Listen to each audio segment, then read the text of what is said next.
Iray tamin'ireo resaka tao anatin'ny dian'ny délégation malagasy notarian'ny filohan'ny Repoblika Andriamatoa Rajaonary Mampianina tany Japon nitetikasa fanitarana ny seran'Atsambon'ny Tomasina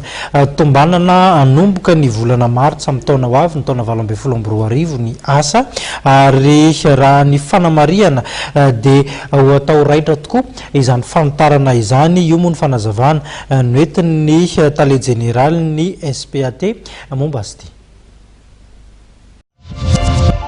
Tsy mitsambitomby ny fifamezivezeny entana ao amin'ny seran'Atsambon'ny Tomasina ary zava-dehibe ny fanitarana izany foto-drafitr'asa izany. Hanomboka amin'ny taona 2022 nitetika asa fanitarana ny seran'Atsambon'ny Tomasina raha ny fanamariana izay noentin'ny tale général ny SPAT. Matodisika amin'ny resaka Japon moa zany defa le projet d'extension du port no avy dia eritreretina avy hatranika anisany nanaovany président déplacement tany Japon moa zany kasika ny fanitarana ny seran'Atsambon'ny Tomasina ny amin'ny androany moa zany dia eritreretina hoe farafalakiny tsy maintsy hanomboka amin'ny taona ho avy amin'ny mois de mars ny asa fanitarana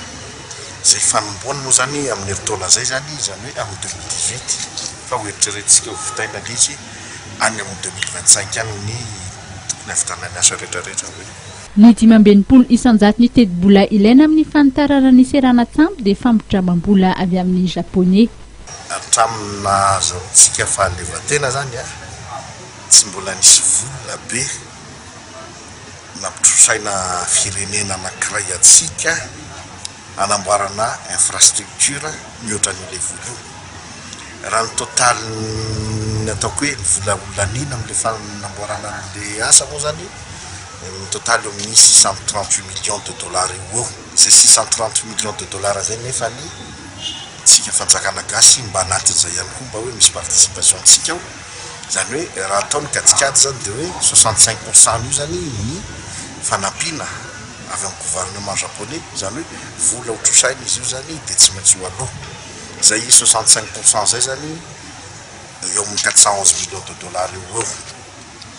dia anatin'ny ataontsika hoe 40 ans no amerenana an'izay amin'ny